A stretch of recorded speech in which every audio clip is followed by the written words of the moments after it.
Okay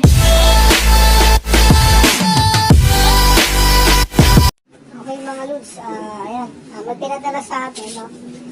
Galing Tansa, Cavite. Ayan. Ito.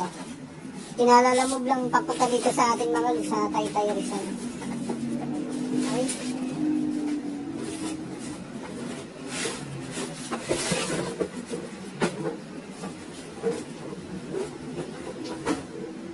Okay, ito siya mga Lods. Ayan, yung Yamato, lumang-luma na ito mga Lods, no? Yan, grabe na itsura, kinain na ng kalawang. Okay mga Lods, ang sabi ng may-ari, una, no? Nag-chat na to. Sabi niya nung una, malakas daw to, walang control. Yan, ay hindi daw mainaan. Ngayon, nag-chat ulit, hanggang huli, kanina lang. Sabi niya naman, nawala na daw ng output, ayaw na talaga mag-welding. Okay, hindi muna natin siya ipapower mga Lods. Gagawin natin, check muna natin, diode, check natin yung input cable, then bivisual natin, bubuksan natin siya. Okay. Tayo.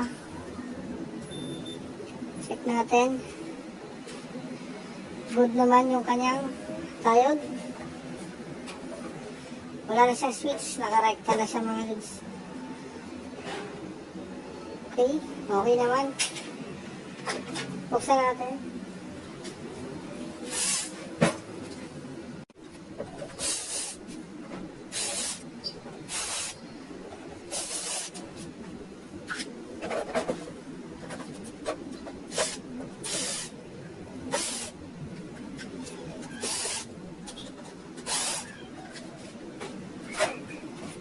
Okay mga Lods, yan yung laman niya.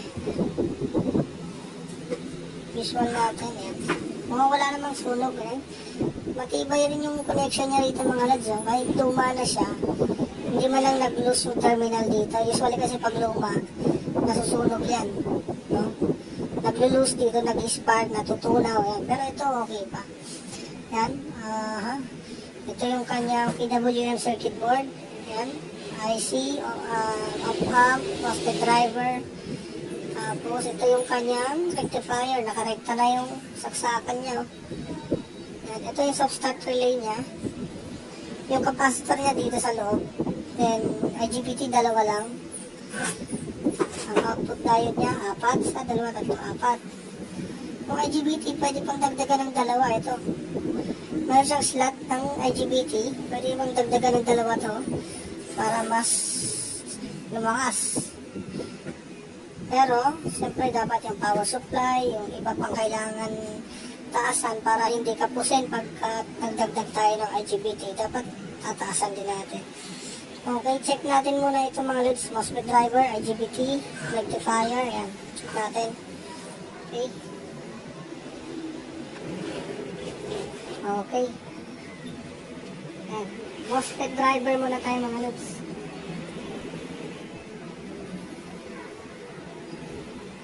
Goods.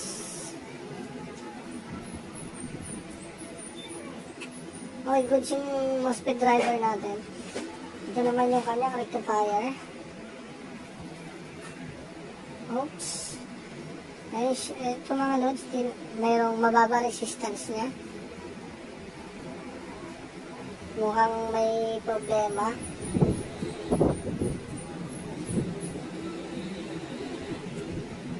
Yan, okay, hugutin natin tong positive.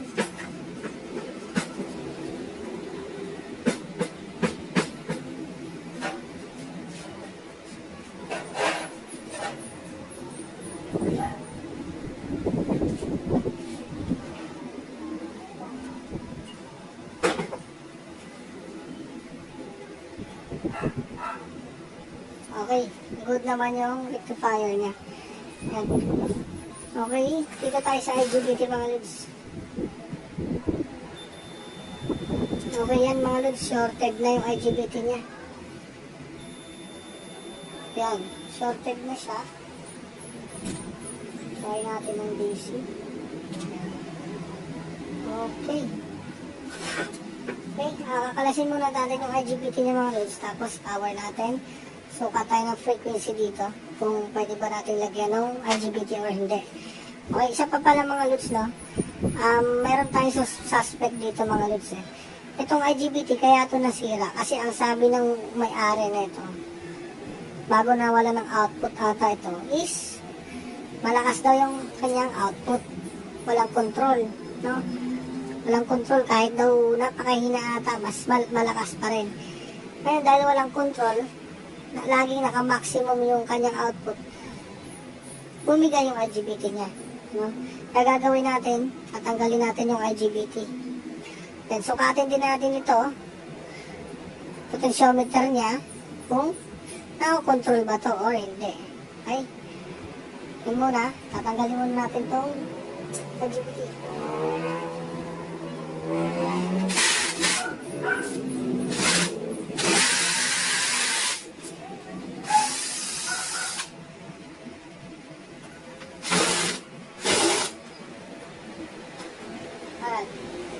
Okay, natanggal na natin yung kanyang IGBT. Ito na siya mga lods.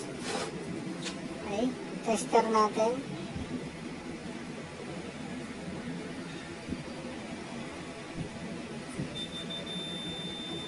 Shorted. Okay, shorted talaga siya mga lods. Okay, check natin yung kanyang firing dito. Dapat nasa 30. Yan, 30 ohms.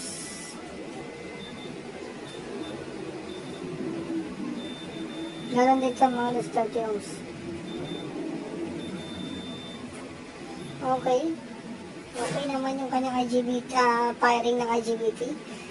Check natin itong potentiometer. Yan, lagay natin dito sa resistance. Ang kanyang potentiometer ito, para makuha natin yung value mga lods, no? Yan. May nakalagay naman dito. Yan, 102, ibig sabihin 1K siya mga lods.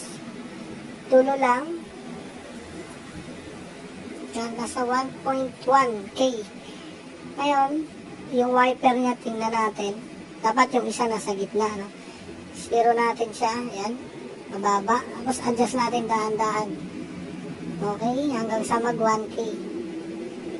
Okay, good naman. Okay, kabila naman siya. Ayan. Tapos pababa ulit, pabalik. Okay, good din ang potentiometer niya mga lods kasi nag-adjust yung kanyang resistance. Okay, ang gagawin natin na ito mga lods. Lagyan muna natin ang oscilloscope ito. Tingnan natin yung frequency nito ba, tapos saka natin ipapower. No?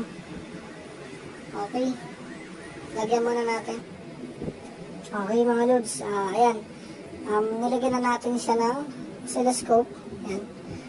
Bali, dito tayo sa kulay blue, channel 1. Yung orange, hindi natin nilagyan yan. Okay, power natin. Ayan. Automatic na yan mga lods. Yung kanyang frequency. Ayan. Natin. Okay. Based naman dito sa frequency niya mga lods, mukhang okay naman siya. Ayan. Ayan siya mga lods, mukhang okay naman yung frequency niya. Ayan. Kaso minsan mga lods, kahit okay yung frequency, yung feedback naman niya, ang problema, yung nga, yung malakas ang welding. No? Pag malakas ang welding mga loads, pwedeng sirain yung IGBT natin. Ayan. Makaka-welding siya ng malakas, kaso ang problema, pag-spot pa lang natin, sira ang IGBT, o di kaya mga ilang minuto o segundo, no? Doon nasisira yung IGBT. Okay, ito is reference lang natin to, na pwede tayo magsalpak ng IGBT kasi medyo good yung kanyang frequency. Okay, papatay na natin. Ayan. Try natin salpakan ng IGBT yan mga lods.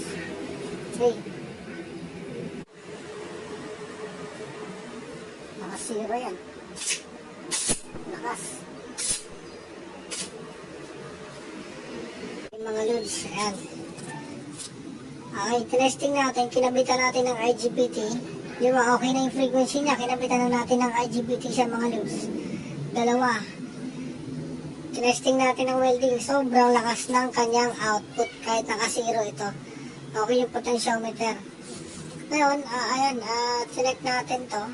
Itong PWM niya. Ito ngayon gagawin natin. Magsusukat tayo ng mga voltage dito mga lods. No? Medyo matrabaho lang to. Ayan, check ko muna kung kumpleto ang mga voltage dito sa kanyang PWM. Okay. Ayan. Sabi mga lods, mukhang nadali na rin natin yung problema niya. Ayan. Nag-test tayo dyan mga lods sa PWM. Kung meron bang feedback na mababasa tayo. Kasi ang problema natin, walang control yung kanyang output. Naninira ng IGBT. Kasi nga sobrang taas ng output kahit naka-minimum. Kahit buo yung potentiometer, laging malakas yung output na binibigay ng PWM. Yan, possible walang feedback na dumarating dito sa PWM. Ayan. May nilagay tayong mga paa dyan kasi nag-test tayo. Ayan. Nilagyan natin ng mga paa. Okay. Try natin mga lods. Ayan. Naka-zero yan. Under na yan kasi walang switch to mga lods. Zero na yan. Okay na siya mga lods. Mahina na siya. Halos di na siya makalusa. No? Atasan natin.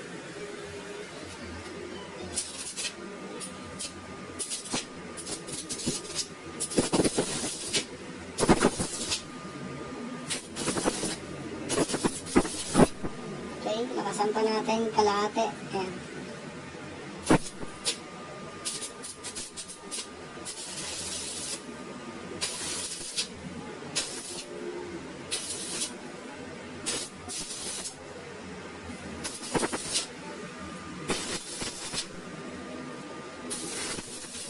Okay mga lods.